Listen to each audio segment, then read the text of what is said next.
Hello and welcome back to the mix-up. This is going to be a reaction to scariest NASCAR crashes. It's a video originally posted by JB Racing 25 right here on YouTube, so if you'd like to watch that without my commentary, I'm going to put the link to the original video down below.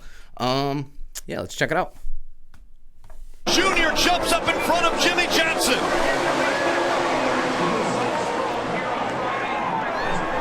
To the bottom of the racetrack, Dillon Jr. trying to stay in front of the pack. They work their way through 3 and 4. Into the triangle they come. Dillon Jr. to the bottom of the track. Junior will win at Daytona. Whoa. And the big one happens behind them. Right at the end of the race. Daytona. And the big one happens behind them.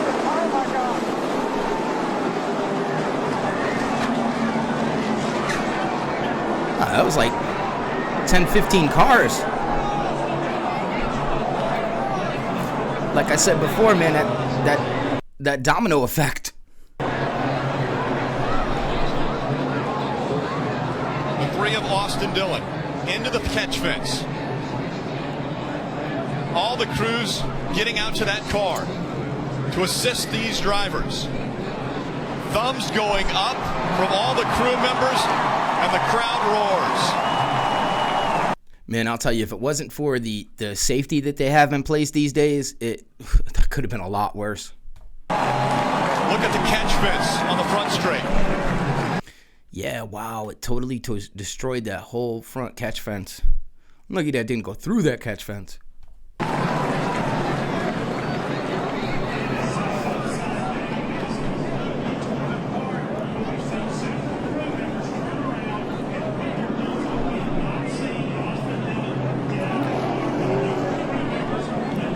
Now, I got to comment, it's even more scary to see that car with that number in that position, and all you NASCAR fans know why.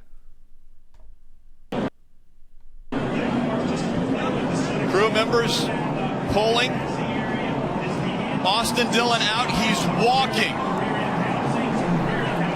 The damage to the 4 of Kevin Harvick. What an incredible sight to see Austin Dillon walking away from that 3 car that is demolished.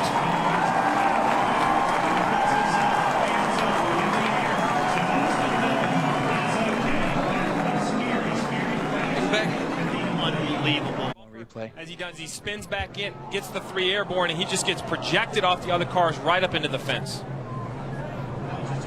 He went from the bottom of the racetrack over 2 rows of cars and into that catch fence. Here we go. You can see him on the bottom. Rex starts in front. He runs in the back of the 24. Gets up on the 11. Now he's on top of the 51.5. And now it's just a long little run. Just instantly. Watch the car stop. Watch the car stop. It gets into those poles, and it goes from, I don't know what, 180, 190 miles an hour. I'm just guessing, to a complete stop. That is unbelievable. And it looks like a tour. That's 3,500 pounds. That stock car is extremely heavy. You see here, after he's upside down, the 2 is spinning. The whole he's already front lost of the control, car makes more contact ripped with the 3. completely off. Replace the now retired Dale Jarrett in the UPS car. There was some talk of whether the team could switch points. Whoa, guys, whoa. Oh, no. Oh, my gosh. And that's during qualifying. I have never seen anything like that in my life. Oh, no. Oh, my gosh. I have never seen anything like that in my life. He hit that wall a ton. I couldn't even count how many times that flipped. That was insane. Oh, my gosh. Michael's moving around in the car. My goodness, that car just hooked, went straight in. It did that hook and go up to. Good. Bring that back. Oh, no. Oh, my gosh. How do you even get squirrely? Replace the now retired Dale Jarrett in the UPS car. There was some talk of whether the team could switch points. Whoa, guys, whoa. Yeah, he just lost it. No. Oh, my gosh. I I have never seen anything like that in my life. He hit that wall a ton. Oh my gosh. Michael's moving around in the car. Just barrel rolled. My goodness, that car just hooked, went straight in. It did that hook and go up the hill, man. And that was a incredibly hard impact into the safer barrier. Look at that safer barrier right there, how it just crushed all that stuff. That is good, though. That means that thing moved. It's great. It's just incredible how hard it hit. And then the flipping. Now that safer barrier has the stuff in between it that disintegrates instead of like the hard wall that used to be there that Earnhardt crashed into, and that makes a huge difference. Help the car dissipate the remaining energy, parts flying off it. Look at that. Look at that. Goodness. And wave to the fans. My goodness. That says so much for these race cars. It says so much for what these racetracks have done with this safer barrier. That is unbelievable. And he walked away and waved to the crowd. My goodness. I mean, he's a little banged up. He's got to be, but he's walking. And, 20 years ago in NASCAR, that same type of crash, he probably wouldn't have been walking. That was unbelievable. I haven't seen a wreck like that anywhere lately. And certainly not with these cars. I've never seen one of these COT platforms take a hit like this. Let's take a look. I think you're going to see him get loose the minute he turns down into the corner. Yeah, and he gets looped. Man, just loops it. And that thing just absolutely. I will guarantee you that impact was well over 180, probably 185 miles per hour. We've already seen 199 or better getting in there going straight.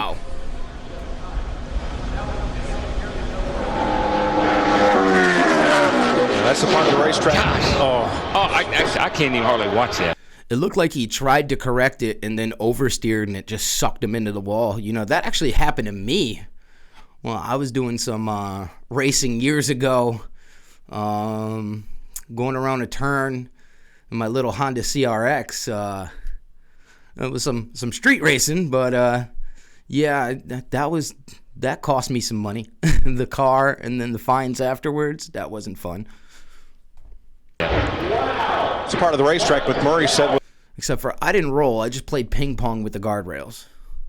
And for anybody that says that a Honda CRX is not safe, even though the size that it was, those cars, I mean, I must have hit the guardrail at 90 miles an hour, bounced across, hit the other guardrail, came back, hit the other guardrail, and yeah, I walked out without a scratch. So it was a little slick getting in. Not knowing if Michael changed his line a little bit, got a little too much into that. Smith 7, Keselowski 22, Stewart 33, and contact! Smith turned around. Tony Stewart is going to win this race. And a terrible crash coming to the finish. This is a big wreck. Kyle Larson's car with the front end severely torn off. just ripped that car to shreds. And again, the safety of NASCAR today, he's just getting right out. He's bailing out of the car. Part of that car did pierce the catch fencing, shy of the start-finish line. You see some of the others involved.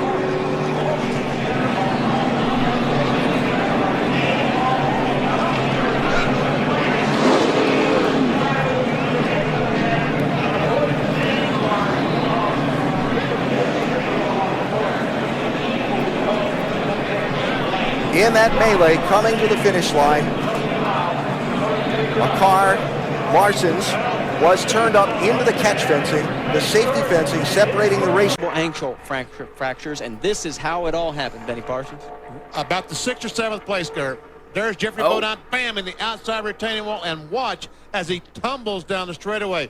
Now, again, right, another truck is going to come along and hit him. Here, watch and listen.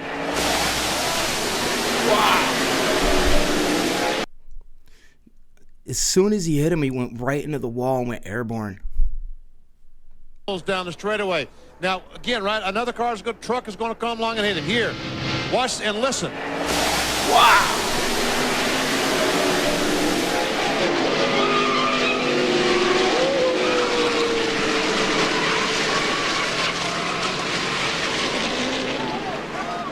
That's got to be From Jeffrey Bodine's on that's got to be one of the craziest crashes I've ever seen. board. Listen.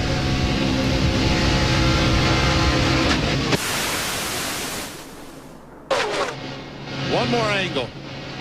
Lyndon Amick, the green car, goes down. He and Kurt Busch go up, and they touch the 46 of Rob Morgan, and hit the outside retaining wall goes Jeffrey Bodine.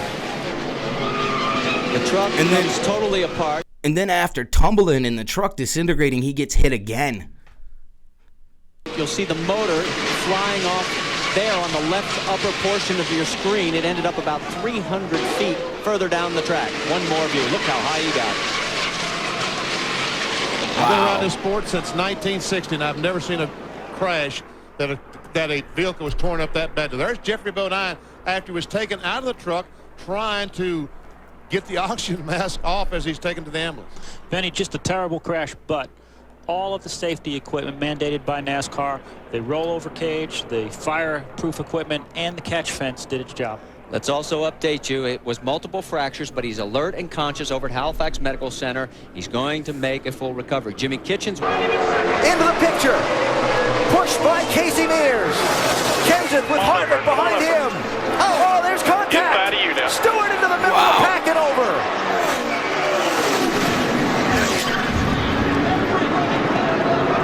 Fortune's out.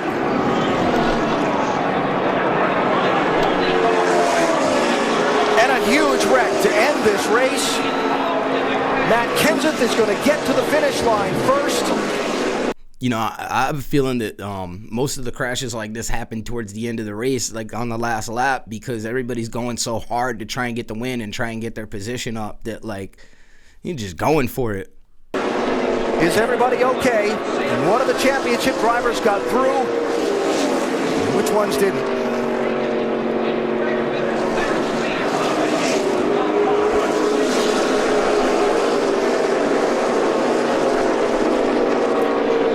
NASCAR will check the video to see who was out in front at the moment of caution. They have just called. Well, here it is.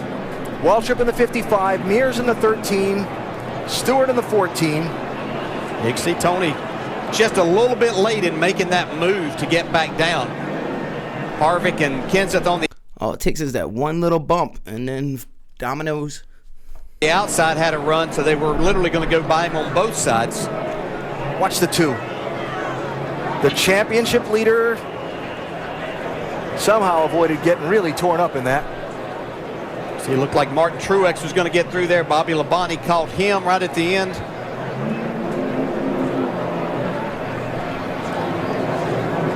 They waited all day to do it, but it was big when it happened. Yes, sir. See, Michael Waltrip just barely catching the left rear quarter panel of Kevin Harvick. Get him involved. Stewart's car upside down. It's almost every car in the race. Casey Kane's number 5. Right there, he's just along for the ride, like stuck in between two cars.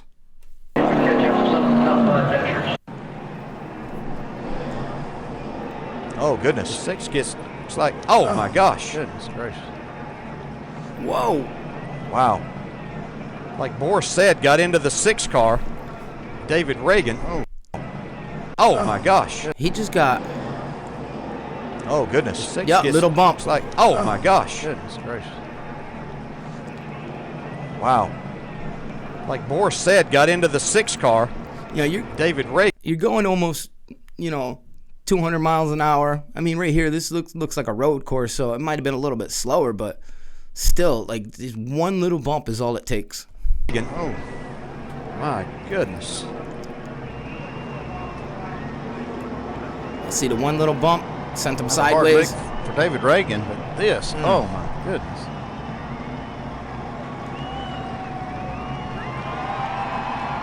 Ron Fellow is also into the wall in that.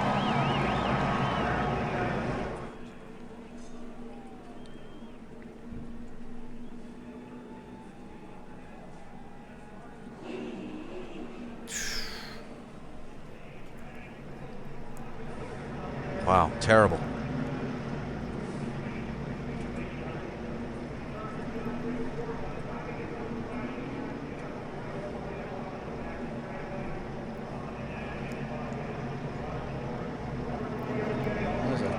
3 hard licks for Ragan.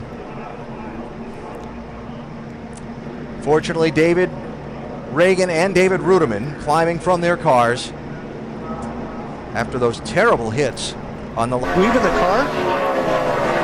He had been cutting it. Big. Casey Kane gets turned around. Greg Biffle involved. Mark Martin is there. No caution has come out. They're going to let him race back as Birdie piles in, and now the caution. 6. You knew that was going to be big when you saw the 9 coming back across the racetrack. Denny Hamlin came here as a rookie in 2006. He won both poles that year and won both races. Career win number 12 for Hamlin comes in his 4th at Pocono. He wins the Gillette Fusion Pro Glide 500 presented by Target. It's not a problem with it. Okay, here's what happened final lap. Casey, and Allmendinger put a big block on him, and that's what it was. He put and man, once you get that grass, you're done. Yeah. Wow, that was a hit, man. Wow. Yeah, slicks and grass don't go well together. That was a hit. That was a hard hit. The 16 and the 5 just drove into the side of the 9, had no place to go. The Mark Martin and Biffle took the hard hits right there. And then you see 24 come into it. 26. Yeah.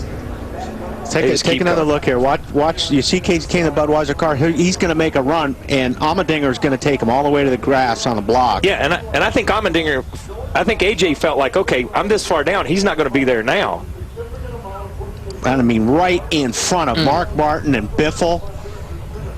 Yeah, he almost saved it, but you don't have time to react to those other cars coming up. I mean, it's not just like at that speed you just hit the brakes and stop. Who's that? Is that Truex in there too? Yeah, Truex is in there. Yeah. Here's a 39 that we saw come off of turn 3, just in the gas. Oh, Ambrose hit the inside guard. Wreck as Mark Martin was caught up in an accident in front of him off turn 4, spun down pit road and caught the butt end of the opening of pit wall. You see Mark climbing from the car there, fortunately, because look where that car hit that wall, just behind the driver's compartment. I don't know if that got the oil tank there. More than likely, that's probably exactly situated right behind the driver's seat there, just in front of the rear tire. Yeah, you can see oil up inside the glass, the rear window. It's busted the oil tank. Good to see Mark get out of that car. That was crazy. And see him thank the safety workers there, too, as he walked away. Yeah, they were right there on the spot to help that, what could have been a much worse situation, too. So this began. Mark had Casey Kane coming up from behind him, racing for the lead. Juan Pablo Montoya and Bobby Labonte were racing right in front of him in turn 4. Yeah, and this Mark had caught these cars. You can see Bobby Labonte looks like just loses it, gets loose with that car right up behind him there. But Mark had been there for a while, and you can see Mark spinning now. Not much you can do except hold on and lock the brakes as a driver at this point in time. And right there. Oh. Yeah, I was lucky those crew members weren't injured there as well. I'm telling you, that was just a crazy accident. Yeah, that almost went right through into the pit area, like behind the wall in the pit area.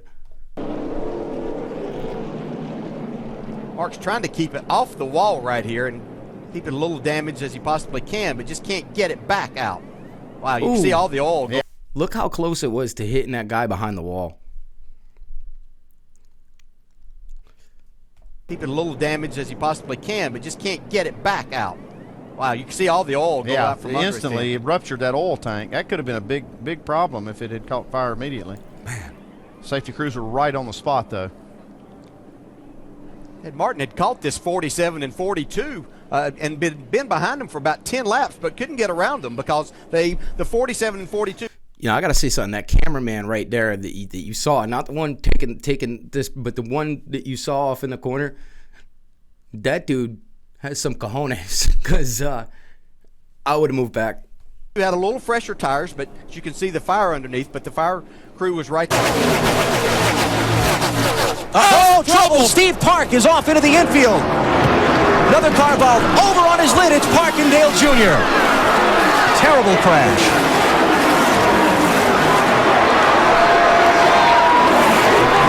Man, Steve Park's car just turned dead left when he came off turn 2. Junior's running to see his teammate and see if he's okay. And getting off into that wet grass wasn't going to do anything to slow those cars down.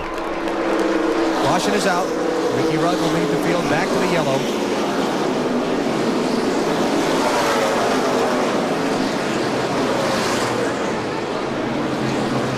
can see Park moving inside the car, looking through the back glass. He's trying to get himself unwrapped around the roll bars to get out. Yeah, he's definitely moving in there. That's a great sign. Right up the racetrack we talked about earlier. There's Benny. Steve coming out of there. There he is. There we go. Good sign. That's what we wanted to see. Anyways, what happens is you slide up the racetrack and you can hit somebody in their left rear as you slide up the racetrack with your right front. And that's almost what it looked like. That one car just turned dead sideways. Well, what a great shot that is. Teammates walking away from a crash like that, arm in arm. Turn left. And when you hit wet grass, it feels like you pick up 200 mile an hour. Ooh. But you can see how that barrier gave way when Absolutely. that car That barrier absorbed a lot of energy, and I'll tell you what, that nice to see happen, because if that were a concrete wall, he would. I don't know. I don't think he can step out until he waits till the last second and picks up. He goes to the outside. Is Edwards going? Oh, no. He turns him. No.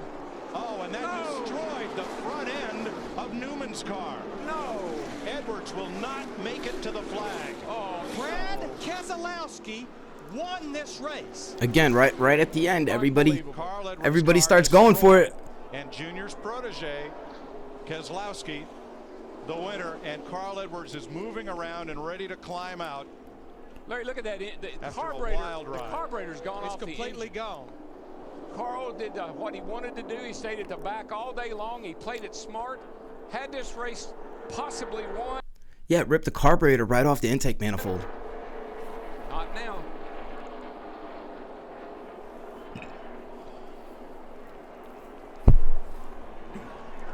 Not sure where Carl's going.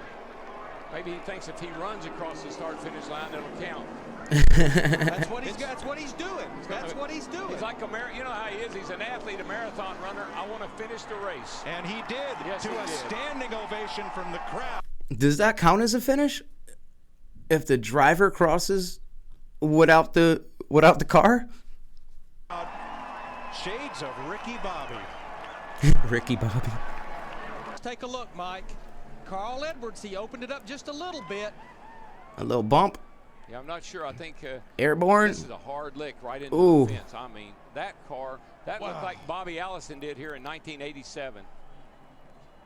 The catch fence did its job, Thank and goodness. the car did its job. Thank goodness we have the new, much stronger, safer catch fences. And Newman took a hard hit from Edwards as well. 99. But watch, the 09's going to look to the outside where he already has. Carl went up to block him a little bit. Now he's going to come down to try to block him again, and you get one shot at it, but you don't get two. Watch this. Even with those roof flaps, he was up on that bank and it's airborne. What a lick. Oh my gosh. Unbelievable. You know, and looking very carefully at the catch fencing that held, and I did not see any debris go into the grandstand. And that certainly is. I saw a little bit.